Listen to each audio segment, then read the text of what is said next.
Chers téléspectateurs, téléspectatrices, bonsoir ou bonjour, ça dépend qui côté où y est à travers le monde. Je suis David Sirail, comme vous avez l'habitude d'entendre, qui est toujours là pour présenter des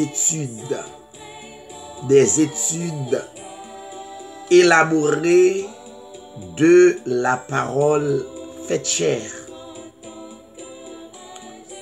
Pendant que wap savourer yon bel cantique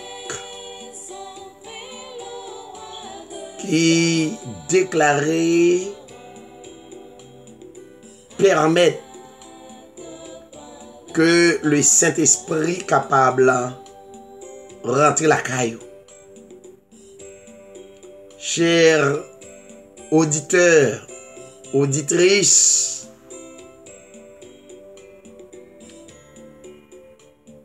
c'est la plus belle décision et la plus grande décision d'avoir Jésus dans ta vie.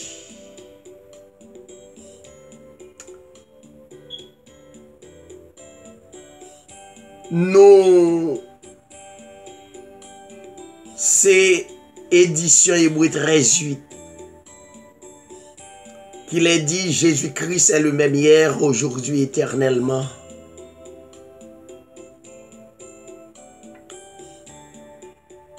Jésus-Christ est notre Dieu. Jésus-Christ est notre Père éternel. Notre Père à jamais. C'est le moment pour nous consacrer la vie nous totalement à lui. Comme nous n'en enseignement sur l'Apocalypse chapitre 13, nous toujours la donne. M'a parlé pour tout bien-aimé que Dieu est destiné à connaître sa parole.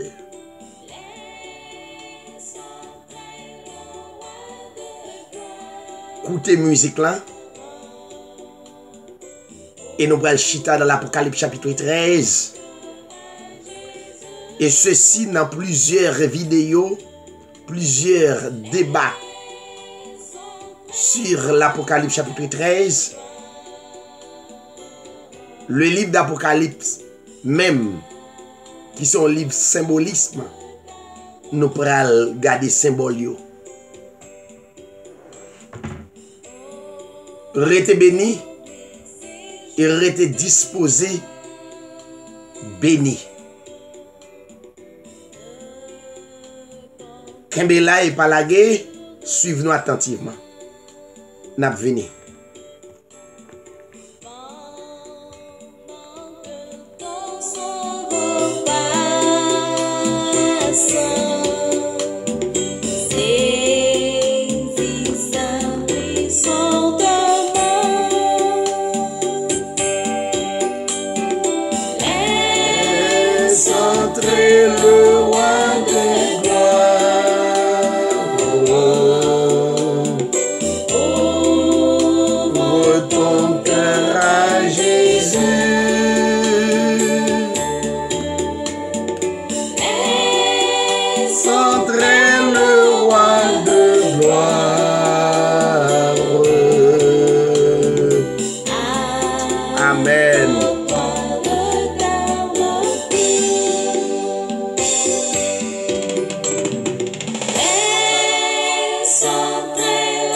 Alléluia.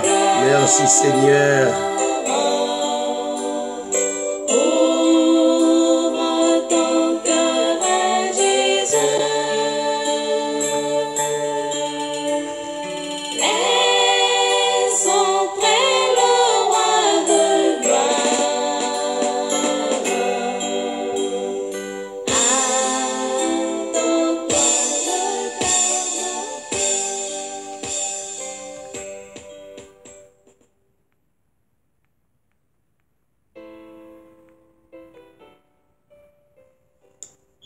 nous retourner, mes chers amis, chers téléspectateurs, auditeurs, auditrices de partout, qui ont habitude pour écouter édition Hébreu 13:8 chaque heure ou des possibilités. Et ces possibilités, depuis nous rentrer la caillou, donc c'est moyen pour nous capables et préparer vie spirituelle nous.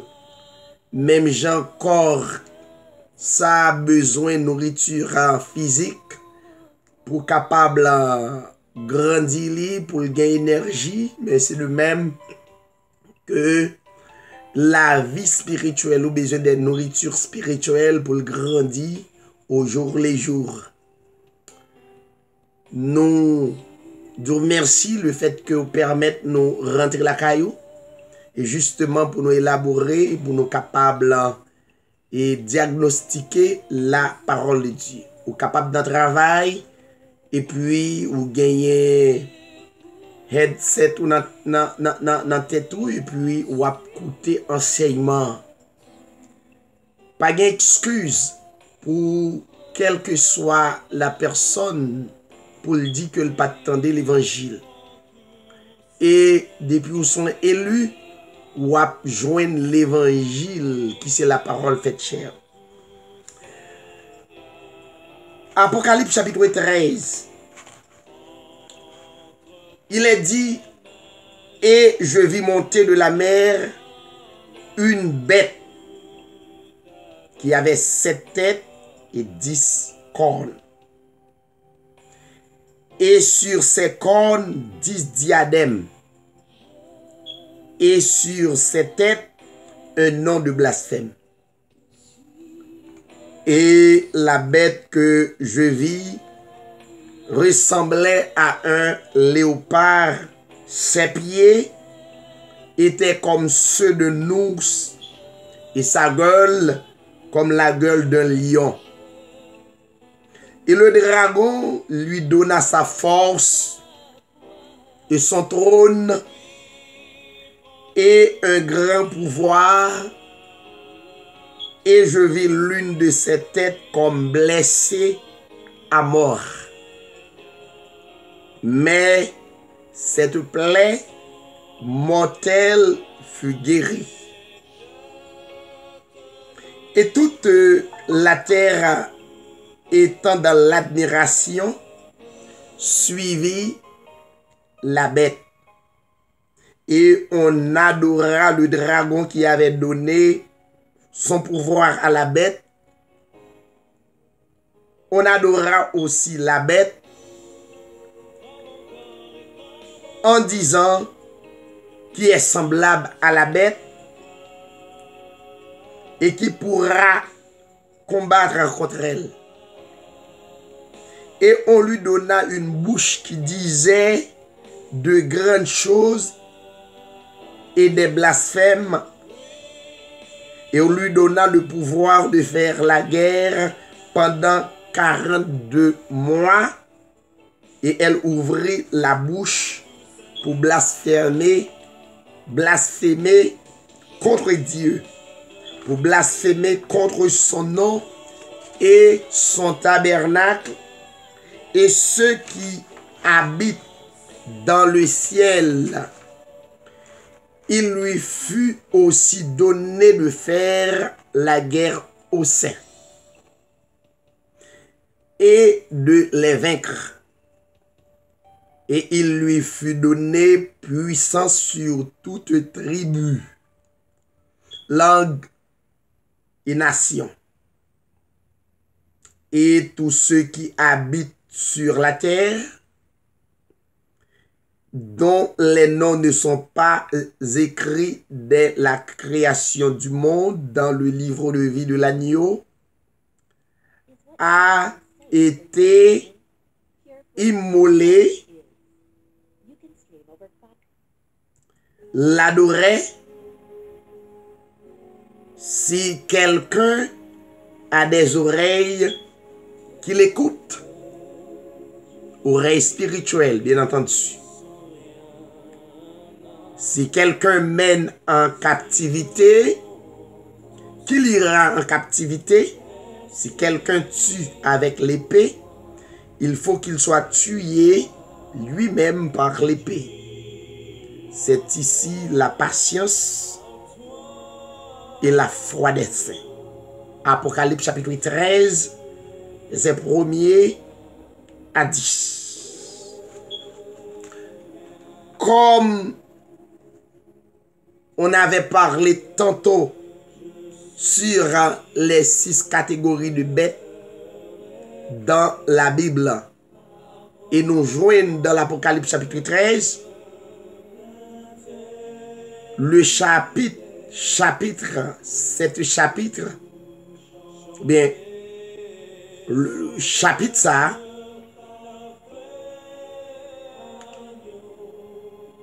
il parlait en pile de la bête. Nous te parlé concernant de yon bête qui dans Job 40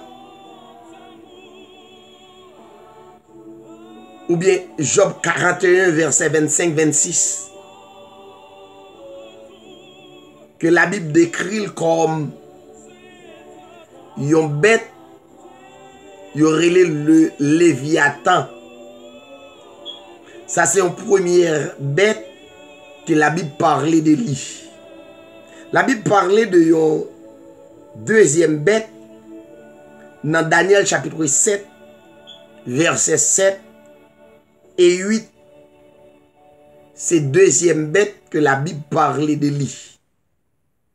Qui gagne un symbolisme, qui gagne un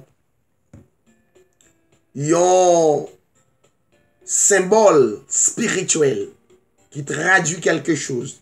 Et troisième bête qui dans Apocalypse chapitre 13 verset 1er et 2. Alors le troisième bête c'est deuxième bête là déjà, troisième bête qui parlait le grand dragon de feu ayant 7 têtes et sur 7 têtes un nom de blasphème.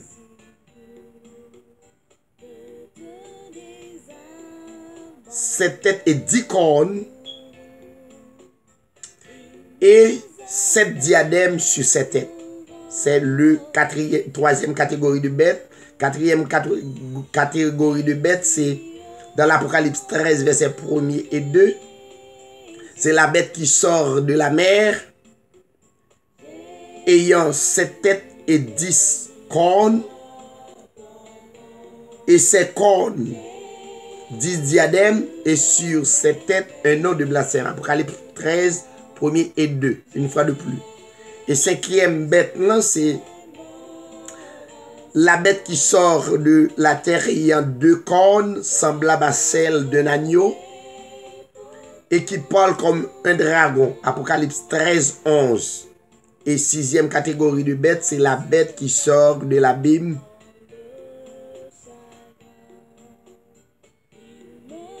Oui, la bête qui sort de l'abîme, ayant 7 têtes et 10 cornes de couleur écarlate, et pleine de noms de blasphème, ainsi qu'une femme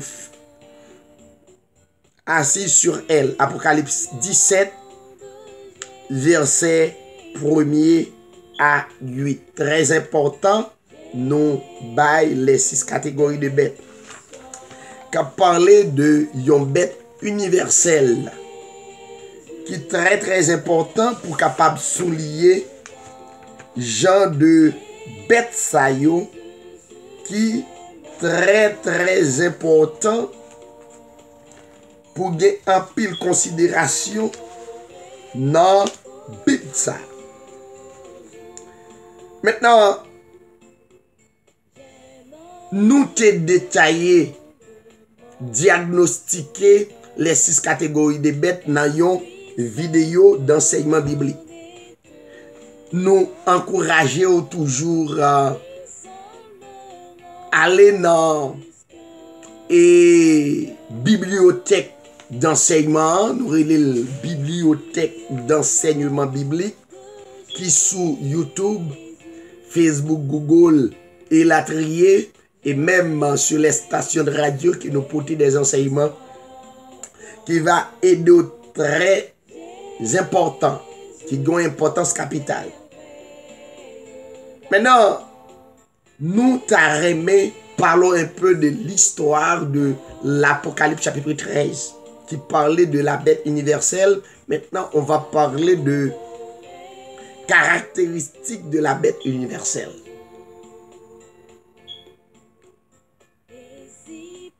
Maintenant, quoi qu'il puisse y avoir des similarités dans leur description, elles ont tous au moins un élément qui n'est pas mentionné avec les autres de la petite couronne dans une. La femme qui est assise dans l'autre, une a 7 diadèmes et 7 têtes. Et l'autre a 10 diadèmes sur ses cornes. Une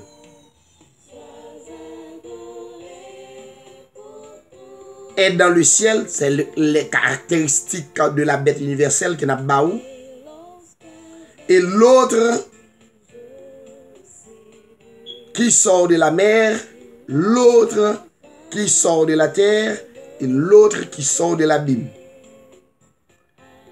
Tout ça, ce sont des symbolismes.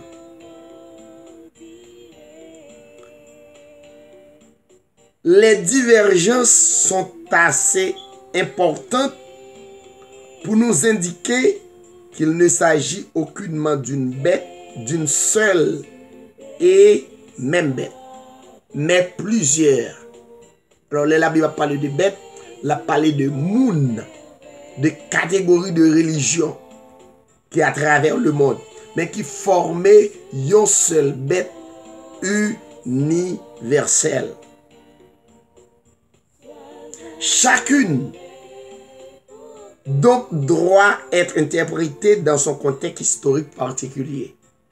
Chaque bête ça yo des propres interprétations, mais pas oublier généralement, elle parlait de 6 catégories de monde, elle parlait 6 catégories de bêtes, elle parlait de monde en général qui gagnait plusieurs catégories de religion qui en dehors des contextes bibliques. Ce qui signifie que les éléments comme les 7 têtes et les 10 cornes ne signifient pas toujours la même chose. L'en constater les 7 têtes, les 10 cornes, donc ou pas qu'à interpréter l'ojoni dans Daniel, l'ojoni dans Apocalypse, donc ou interpréter au même genre. Donc yo chaque gagné ses propres symbolismes par yo. Et ou pas qu'à interpréter au même genre. On nous parlait un peu de les 10 cornes. Les 10 cornes signifient la grande puissance de 10 royaumes qui ont détruit l'Empire romain. Quand on parle de 10 royaumes, 10 nations qui gagnent 10 rois, occasionnant ainsi le transfert de sa forme politique et de son autorité de la papauté et à l'Église catholique. Le nouvel empire romain, ainsi le règne des empereurs, a fait place au règne des papes. Il n'y a aucun doute que les 10 cornes représentent les 10 tribus, 10 royaumes, 10 nations barbares qui conquirent l'Empire romain et le divisèrent. Elles étaient les 10 crônes. Premier crône, on parle de 10 royaumes, 10 nations, 10 tribus. Vous comprenez? Première crône, les Ostrogoths, qui pas existé hier. C'est numéro 1. Numéro 2, les Visigoths, qui c'est l'Espagne. Avant, ils étaient les Visigoths. Maintenant, ils viennent l'Espagne. Et troisièmement, troisième tribu, troisième royaume, la France. Avant, ils étaient les Francs, selon l'histoire. Quatrièmement, il y a les Vandales qui n'ont pas existé encore, mais qui étaient là. Cinquièmement, le Portugal, avant les Suèves, avant le Portugal. Sixièmement, c'est l'Allemagne, avant et alors les Allemands, mais actuellement, il y a l'Allemagne tout bonnement. Septièmement, l'Angleterre. Auparavant, il y a les Anglo-Saxons. Huitième tribu, huitième royaume, huitième royaume. Les Hérules, H-E, accent aigu, R-U-L-E, qui pas existe encore comme royaume, comme tribu. Il y a l'Italie, 9e bête. Alors, 9e corne, on a parlé les 10 cornes. La Bible a parlé les 10 cornes. Maintenant, avant, on a les Lombards.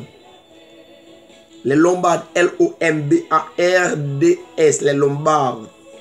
Maintenant, il y aurait l'Italie. Et 10e, il y aurait la Suisse. Avant, il y aurait les Burgondes. B-U-R-G-O-N-D-E-S.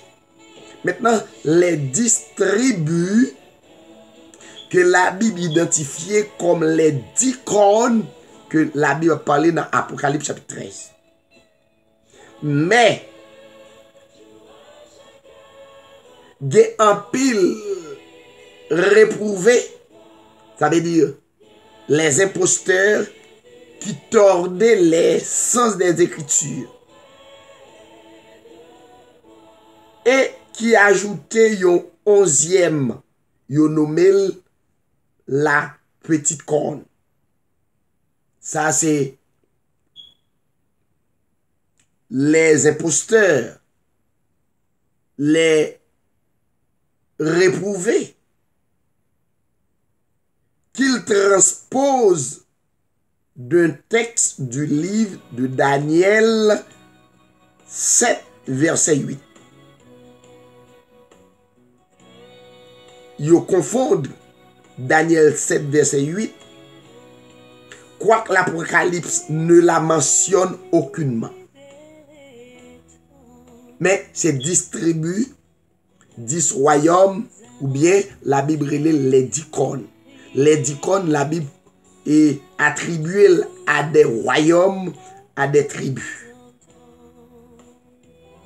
S'il y a un rapport avec la petite corne de Daniel, avec la bête de la mer, il se trouve de la relation qu'elle détient avec des têtes qui est blessé à mort, qui n'est point la papauté. Ils ajoutent ainsi, ils ont ajouté ainsi à l'écriture, on connaît la Bible dit, il ne faut pas retirer ni mettre la Bible interprétée selon l'Esprit Saint. Ils ajoutent ainsi à l'écriture et récolteront des plaies qui sont écrites dans le livre de l'Apocalypse, chapitre 22, verset 18.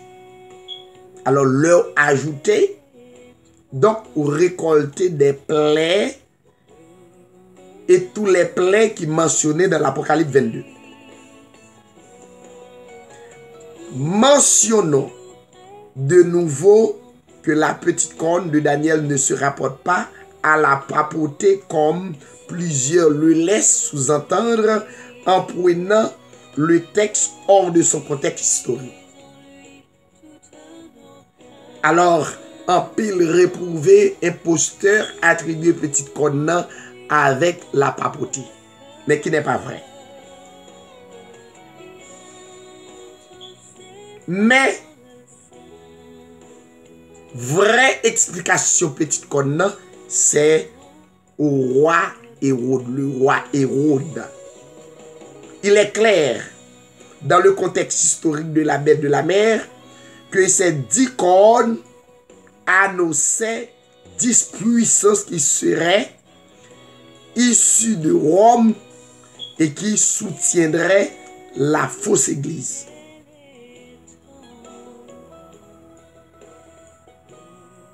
Donc, nous présentons les 10 cornes qui existaient. Maintenant, on a parlé de petites cornes qui sont dans Daniel chapitre 7, verset 8.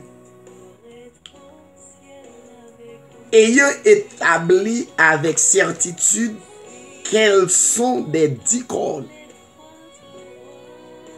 La petite corne, ayant établi avec certitude quelles sont des 10 cornes, il nous convient de mentionner la petite corne de la bête de le livre de Daniel chapitre 7, que plusieurs interprètent faussement comme étant la papauté.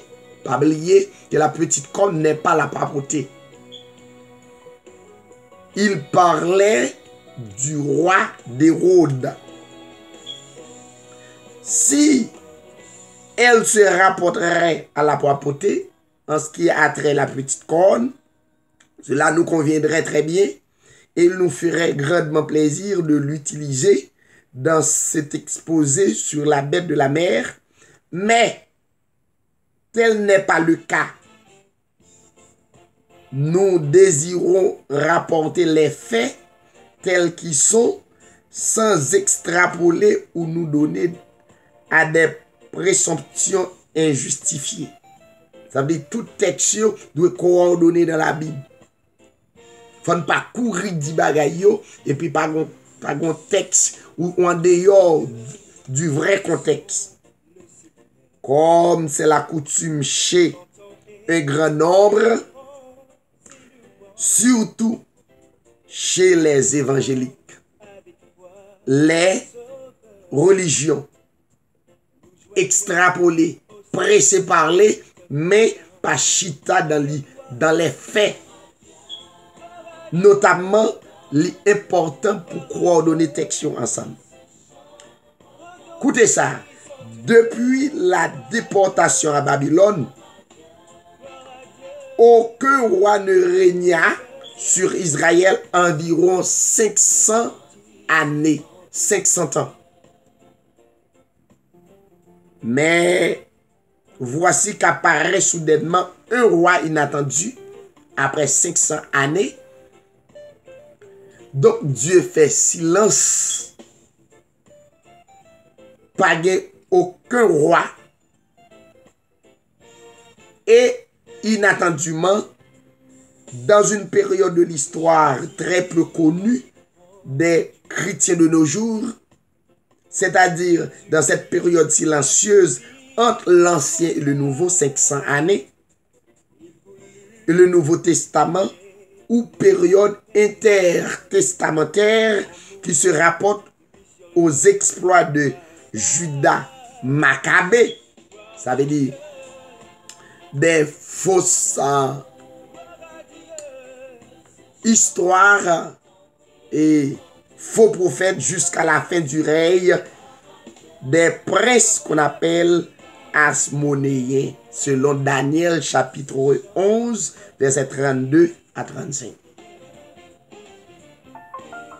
Maintenant, la succession des événements historiques prophétiques par Daniel nous introduit à une des plus remarquables personnalités de l'histoire décrite comme la petite corne de l'Empire romain. Daniel 7, 8. Le roi qui fera ce qu'il voudra. Daniel 11, 36. En passant, la Bible a parlé de roi Hérode. Ce n'est pas une personne, c'est un gouvernement. C'est même genre à Pharaon. Pharaon, ce n'est pas une personne, mais c'est un gouvernement. En pile expression dans la Bible, ce n'est pas une personne, mais c'est un gouvernement. Cette personne mystérieuse semble avoir évité par inadvertance presque tous les exégètes et tous les théologiens dû à l'interprétation futuriste propagée par un grand nombre d'apostats. Il a prophétisé, présenté des bagailles à venir, tandis que des bagailles qui passaient déjà. Ce roi despotique qui usurpa le trône de David promis au Seigneur Jésus. Selon Luc 1er, verset 32. Acte 2, verset 29 et 30. Fut nul autre que Hérode le Grand, qui parlait de 70 semaines de Daniel, que Daniel parlait comme prophète. Il parlait de la grande tribulation. Nous informe sur cette période de l'histoire. Écoutez, après une période d'environ 500 années sans roi, ça n'aurait les périodes intertestamentaires entre l'ancien et le nouveau. Le dernier stage de l'histoire juive fut occupé par un roi de caractère des plus détestables, dont les œuvres sont des plus atroces enregistrées dans les annales de l'histoire de la race humaine. Selon Jim, un chercheur qui parlait de documentaire The Day Christ Died. The Day Christ Died. César même disait qu'il fut prudent d'être un pourceau d'Hérode que d'être son fils. Selon un grand chercheur qu'on appelle Alfred Edersheim, dans son œuvre remarquable. La vie et les temps de Jésus, le Messie, nous indiquent que le roi jugeait cruellement et despotiquement. Mais la meilleure source d'information que nous avons sur Hérode se trouve dans l'Antiquité des Juifs. Il y a un grand chercheur qu'on appelle Joseph Flavius. Tout grand chercheur qui pas retrouvé chercheur et Joseph Flavius, est important pour capable de faire une recherche de Joseph Flavius pour qu'on ait ça le dit. Pour empêcher le peuple d'exprimer son mécontentement, Hérode ne permit pas aux habitants de se réunir. Ça veut dire le gouvernement d'Hérode. Hérode ne permit pas aux habitants de marcher. Hérode ne permit pas aux habitants de manger ensemble. Et surveillait tout ce qu'ils firent, ce qui fit Ceux qui furent pris furent conduits à la citadelle qu'on appelle Hyrcania, torturés atrocement et mis à mort. C'était sur le roi d'Hérode, le gouvernement d'Hérode. Maintenant, le lien entre le dragon de l'Apocalypse et la dynastie des rois Hérode est définitivement confirmé par un chercheur qu'on appelle Kayayan. Et à l'époque, il était le gouvernement, ça, le Dieu inversible. Venons-en à l'acharnement du dragon lors de la naissance du Messie, la véritable descendance de la femme, le promis de Dieu. Il se trouve dans une situation désespérément exposée dans l'étable de Bethléem. Se trouve couché un enfant né miraculeusement d'une mère vierge. D'une mère vierge. Or, elle, comme son fiancé, Joseph, sont tous les deux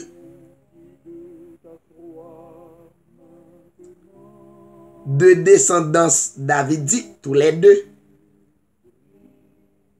La promesse de Dieu s'est enfin réalisée. Mais aussitôt, le dragon se dresse là sous les traits d'Hérode le Grand. Le gouvernement d'Hérode le Grand l'est approprié avec le grand dragon qu'on appelle et qu'on se retrouve dans l'Apocalypse chapitre 12. Lequel, ayant appris la naissance de cet enfant, cherche à le tuer. La naissance de Christ déclencha la violence meurtrière et désespérée des puissances maléfiques contre l'élu de Dieu. Hérode chercha à le tuer, mais l'enfant fut mis à l'abri. Alors, le tyran sanguinaire se contenta de se venger sur des innocents en faisant massacrer les enfants de la région de Bethléem. L'histoire nous montre qu'en l'an 47 avant Jésus-Christ, Jules César nomma Antipatre procurateur de Judée. Ce dernier désigna son fils Hérode comme gouverneur de la Galilée.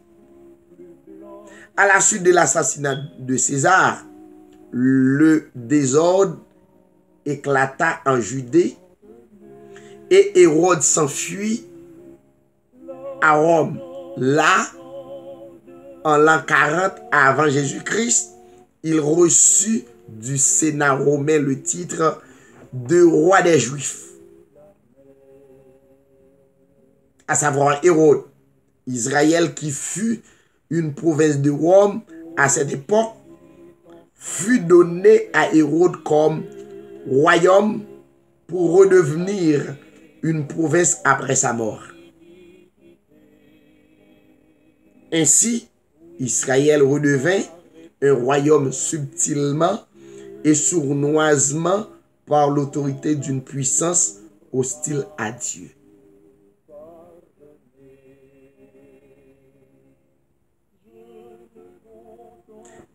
Le fait historique qui n'est pas pleinement réalisé de nos jours.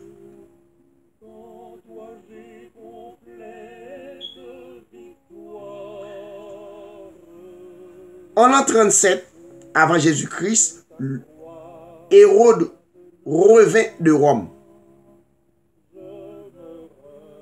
avec l'aide des légions romaines. Il s'empara de Jérusalem, la cité du Dieu vivant. tout en empêchant la profanation du temple et le pillage pour ne point irriter le peuple plus qu'il fallait. Tout comme un bon policier, un bon politicien qui agit en hypocrite, à savoir Hérode. Il était haï et détesté de ses sujets juifs, mais il était néanmoins accepté par les Grecs et les Romains qui considéraient comme un roi allié et un ami intime de César. Croit qu'il accrut considérablement la splendeur de Jérusalem par la restauration du temple, il pliait volontairement le genou à Rome et n'hésitait pas à offrir des sacrifices au dieu Jupiter, identifié par Hyslop comme Nimrod. Selon le docteur Léonard Schmitt,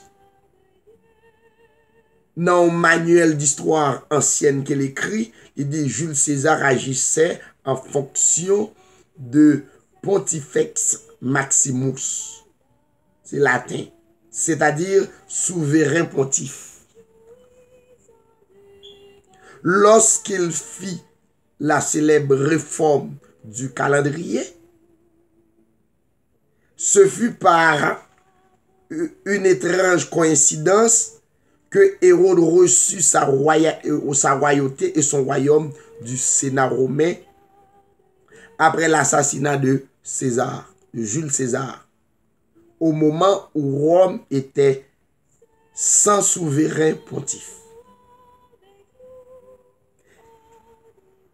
Il en advient donc que Hérode, dans ses fonctions royales et ses sacrifices à Jupiter, devint représentant de Nimrod comme souverain pontife sur Israël. Hérode, c'est-à-dire le dragon. Ouais, le dragon identifié à des hommes forts, à des hommes de pouvoir, à des hommes de puissance qui t'a dirigé dans le temps. Selon la prophétie de Daniel, chapitre 11, verset 36. Ce roi fera donc au gré de ses désirs. Il fait salver. À l'époque, c'est lui, la Bible, le dragon, le serpent ancien qu'on appelle Satan le diable. Ceci correspondant au fait qu'après s'être emparé de Jérusalem et littéralement massacré tous les partisans d'Aristobulus II,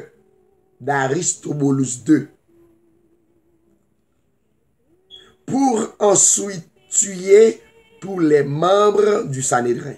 Hérode prit la responsabilité d'établir lui-même des souverains sacrificateurs selon son cœur. Gouvernement, il choisit pour ceci Ananel, un juif babylonien. Ce fut en effet ce même Ananel ou Anne, ce soit yon ou l'autre, c'est comme ça non antérieur, ou quand je Ananel ou bien Anne qui s'opposa à Jésus et le livra à Pilate pour être crucifié, qui après fit jeter en prison les apôtres Pierre et Jean selon Luc chapitre 3 verset 2, Jean chapitre 18 verset 13 et 24, Actes chapitre 4 verset 6. Le prophète Daniel nous dit ensuite, il s'élèvera, il se glorifiera au-dessus de tous les dieux, selon Daniel 11, verset 36.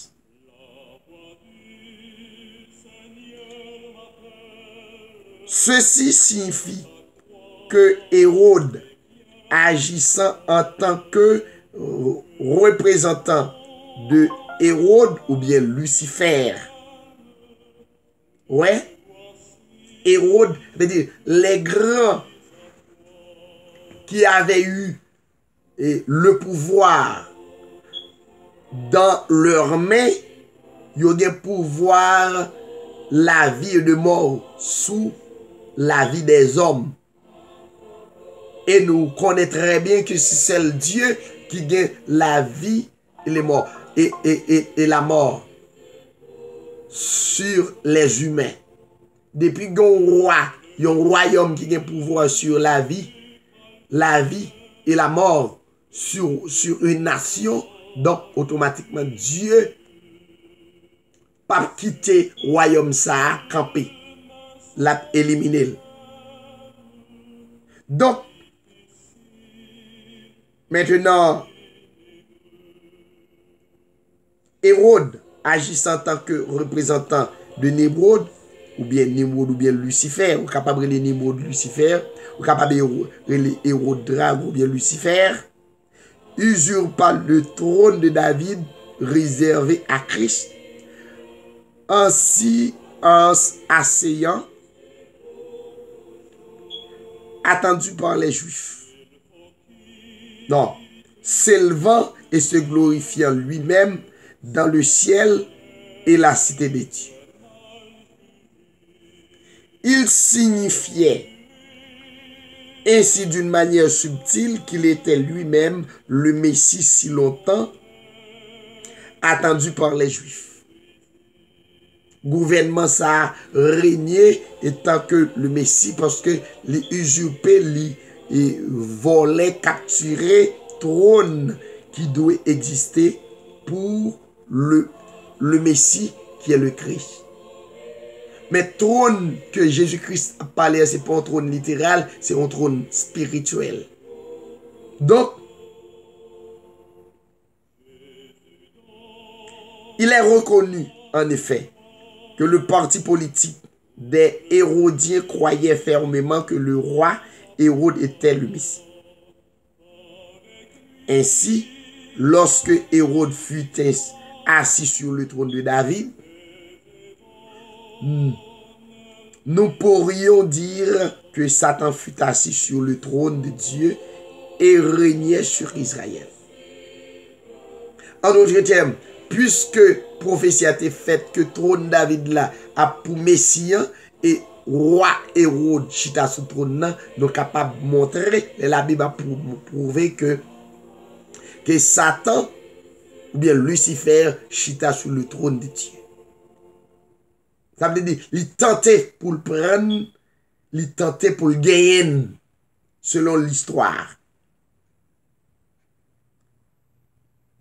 Ainsi, lorsque Hérode fut assis sur le trône de David, comme nous disions tantôt,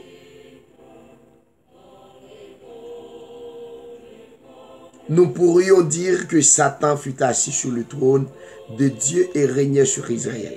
Le peuple de Dieu, tout comme le souverain pontife de l'Église catholique, prétend être le chef de tous les chrétiens.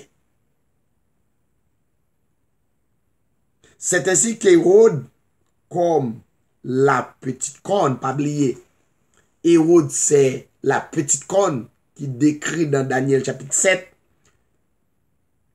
eut une plus grande apparence que les autres. Daniel 7, 20. Ce qui correspond au grand dragon qui apparaît dans le ciel. Ouais, trône représenté royaume. Vous voyez? Au grand dragon qui apparaît dans le ciel, selon Apocalypse 12, verset 13. Ce n'est pas dans le ciel, dans le royaume de Dieu, vraiment que le grand dragon qui pété bataille avec mon Dieu. C'était l'histoire qui t'a passé sur la terre. En plaçant le dragon dans le ciel, en ce qui a trait le roi Hérode, l'Apocalypse nous indique qu'il qu'il est élevé dans une position exaltée. Parce que prophétie a été dit que royaume, non, trône David, là, t'a réservé pour Messie. Ceci fut exactement la position de Hérode comme prétendu roi d'Israël, qui c'est un faux Messie, position aspirée par tous les papes de Rome. C'est la raison pour laquelle chaque pape qui montait à Rome, il aspirait pour dire c'est eux même qui Messie.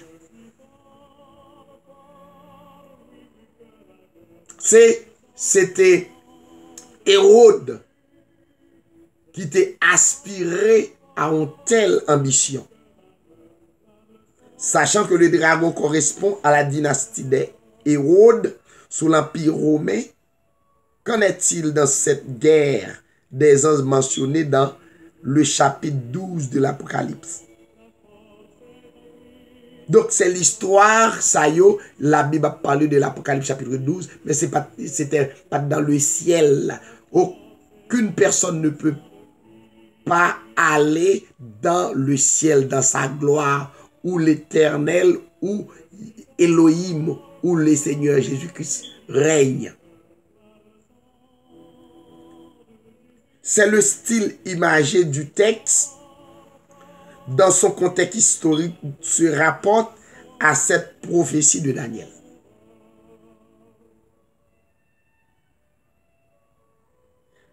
Je vis cette corne faire la guerre aux saints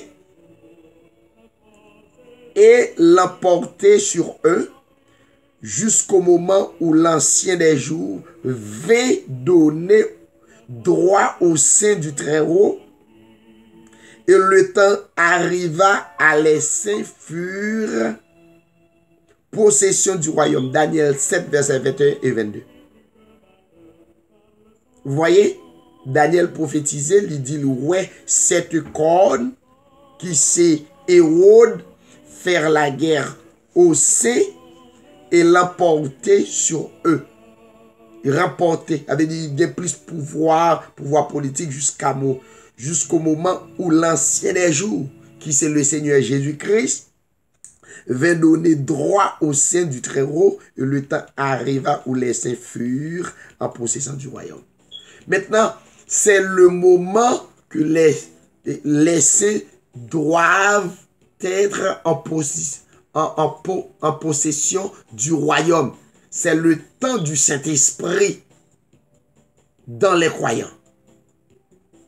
Ou pas doué, pas de vérité ça yo, parce que c'est moment parole là pour vivre et pour croire. Selon Daniel 7, verset 21 et 22. Cette guerre angélique représente le combat entre Jésus et ses disciples contre les forces sataniques dans ceux qui dominaient et étaient les autorités en Israël. Vous voyez, combat, c'est le combat entre Jésus et ses disciples qui fait une bataille contre les forces sataniques dans ceux, les mauvaises attitudes, les mauvaises pensées, les mauvaises menaces en eux qui dominaient et étaient les autorités en Israël, telles que les dynasties des rois Hérode, les partis des Hérodiens, les pharisiens, les sadducéens. Selon Matthieu chapitre 22, versets 15 et 16, Marc 3, verset 6, Marc 12, verset 13. En plus, la parole nous indique clairement que Hérode Antipas fit couper la tête de Jean-Baptiste. Hérode Agrippa I fit maltraiter les membres de l'église, fit mourir par l'épée Jacques et fit arrêter Pierre et le jeta en prison. Et finalement, ce fut Hérode Agrippa II qui fit mettre Paul en chaîne et l'envoya à Rome pour comparaître devant César. Pas oublier, César, ce n'est pas une personne, c'est un gouvernement. Pour ce qui concerne la chute du dragon, elle représente la chute de la dynastie des rois Hérode comme souverain pontife sur Israël, détenteur de la suprématie de la loi. Laissant ce titre audacieux et blasphématoire aux empereurs de l'Empire romain qui après le transférèrent au pape de Rome. Ainsi, cette tête qui correspond à la nation d'Israël sous les Hérodes, c'est-à-dire à la suprématie de la loi, fut comme blessé à mort, mais sa plaie mortelle fut guérie. Apocalypse 13, verset 3. Lorsqu'elle ressurgit de la terre, avait dit réapparaît, des nations au moins au mois de mai en 1948, Apocalypse 13, verset 11. Maintenant, comparons que l'Israël moderne n'est aucune façon Israël ancien. Ces deux groupements, Israël moderne, pas Israël ancien. Elle en est seulement une contrefaçon érigée par l'ancien empire pour séduire le monde.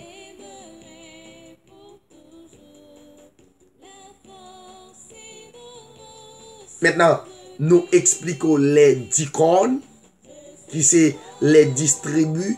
Nous expliquons la petite corne, qui c'est Hérode, gouvernement.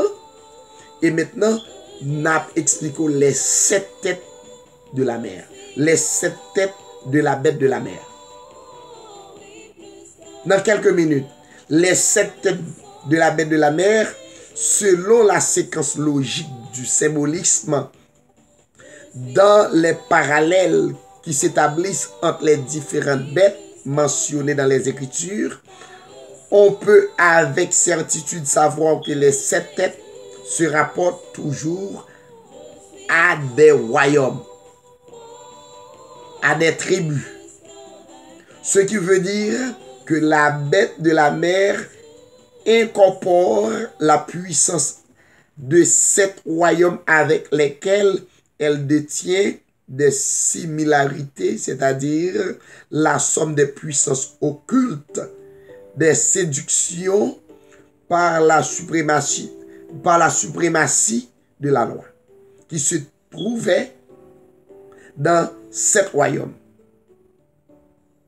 Ces 7 têtes n'ont aucun rapport avec 7 empereurs qui auraient dirigé l'Empire romain à cette période de l'histoire. Comme certains le proclamaient dans le but de détourner l'attention de l'identité réelle de la tête qui est comme romain à cette période de l'histoire, comme certains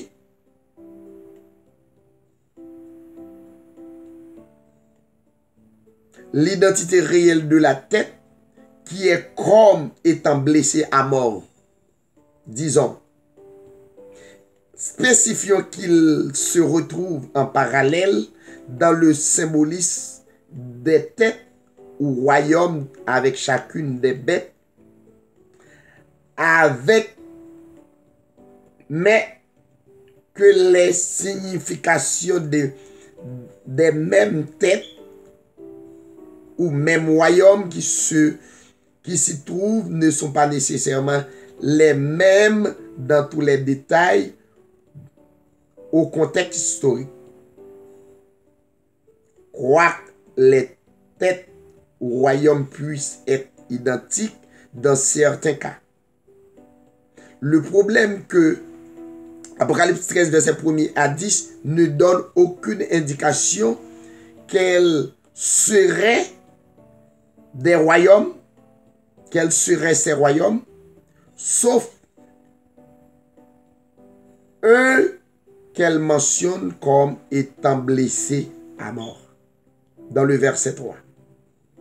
Nous devons donc nous référer à la bête dans Daniel 7, versets 7 et 8, afin d'en obtenir des précisions, car la bête de Daniel représente clairement aussi l'Empire romain et nous pouvons utiliser son symbolisme pour interpréter celui des têtes de la bête de la mer.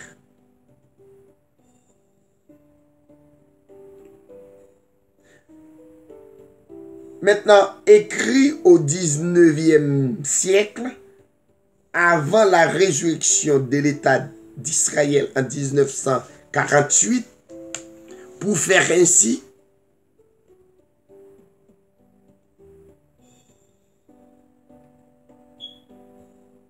et si basé selon ordre chronologique historique de l'Apocalypse, qui embrassait toute l'histoire en se basant sur les 7 têtes ou royaumes mentionnés dans les prophéties de Daniel, qui se retrouvent ainsi dans le symbolisme de la bête de la mer. Maintenant, nous avons 7 têtes là, nous avons 10 cornes, nous avons petite corne, maintenant nous avons 7 têtes là. Première tête là, c'est la Syrie. Côté nous gagnons les Chaldéens, dont les plus connus sont les mages. Ils ont utilisé tels que les magiciens, les sages, qui vinrent l'adorer l'enfant Jésus et lui offrir des cadeaux, etc. Donc, ça c'est une première tête. Deuxième tête là, c'est le royaume de Babylone qui s'est épanoui en Mésopotamie du sud du début du deuxième millénaire avant Jésus-Christ jusqu'en 539, date de la prise de sa capitale par le roi Cyrus de Perse, voyant, etc. Et troisième tête là, c'est le royaume des Mèdes. Les Mèdes sont un peuple de l'Iran ancien, etc. Et quatrième tête là, on a parlé de cette tête, c'est le royaume des Perses. Et la Perse, que nous relais en grec ancien, la Perse est le nom utilisé par les Grecs dans l'Antiquité pour désigner le territoire de l'Iran antique, etc. etc. Et cinquième tête là, c'est l'empire grec d'Alexandre.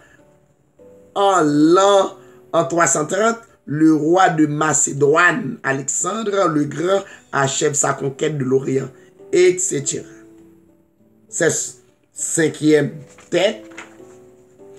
Et sixième tête là, c'est l'Égypte, anciennement nommée Misraïm. Misraïm, selon Genèse 10, verset 6. C'est comme ça que vous Égypte. M-I-T-S-R-A-I-M.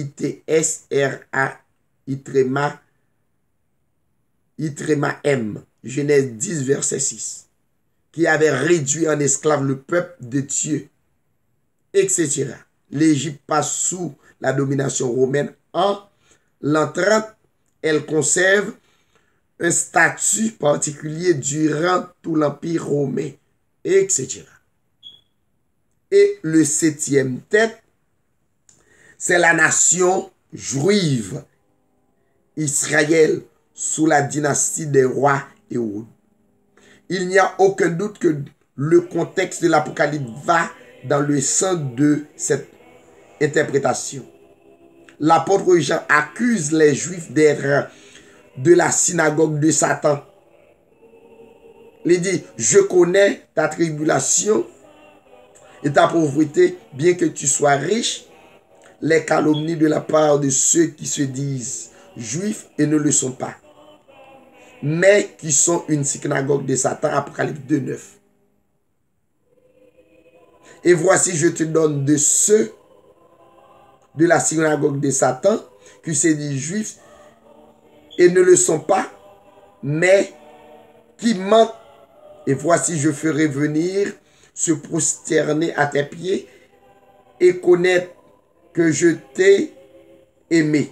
Apocalypse 3:9. Dans cette optique, tout devient clair.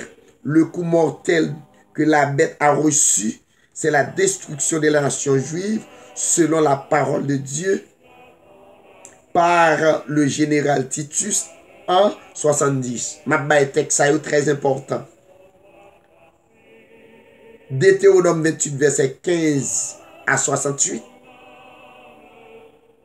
Daniel 9, verset 27. Luc 13, verset 34 et 35. Luc 17, verset 26 à 37. Luc 21, verset 20 à 24.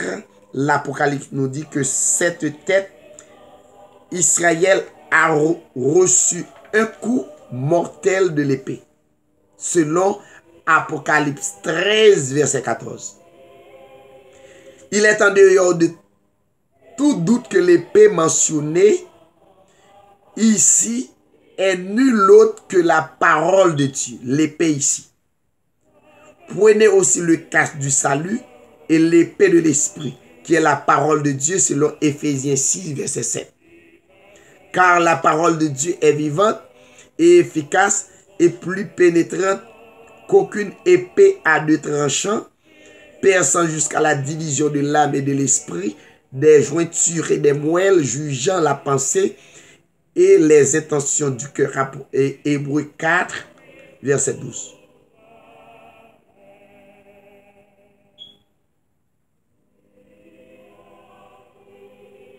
Maintenant, c'est ainsi, mes chers amis, que nous avons expliqué les 10 cornes, la petite corne, les 7 têtes, selon l'Apocalypse chapitre 13. Donc, très important, suivre enseignement et comparer par des histoires qui révélaient selon la Bible. C'était bien-aimé ou pasteur David Sirail, qui est toujours prêt pour diagnostiquer pour vous la vérité de la parole de Dieu. Restez branché et restez béni et restez connecté avec le Seigneur.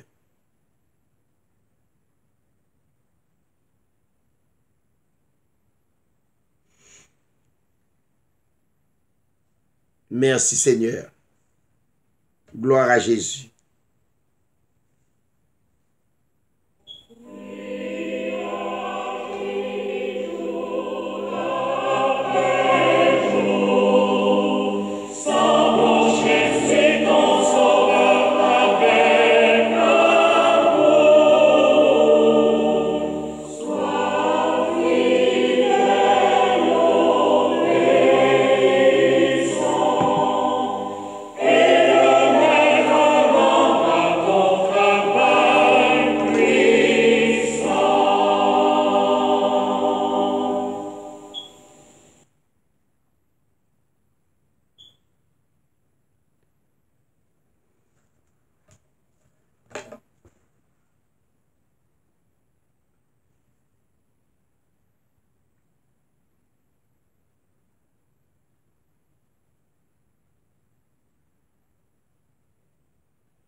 à travers le monde.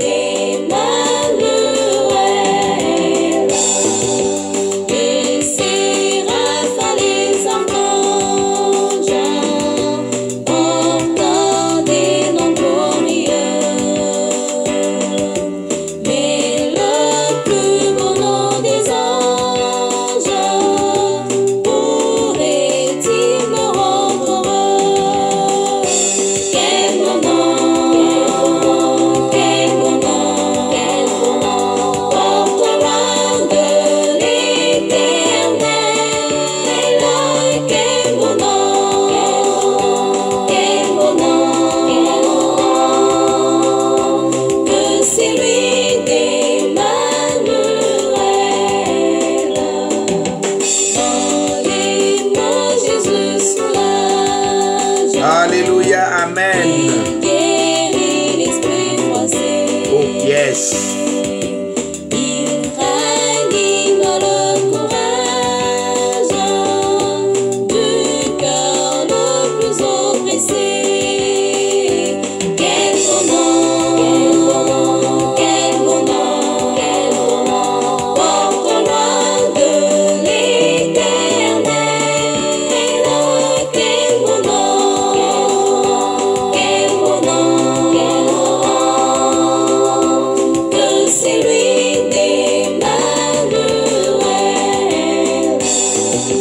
Que quelle joie il inonde le cœur du pauvre pécheur. Non, il n'est rien en ce monde de pareil à ce bonheur. Quel bonheur, quel bonheur, quel bonheur, quel bonheur, porte loin de l'éternel. Quel bonheur, quel bonheur, que c'est lui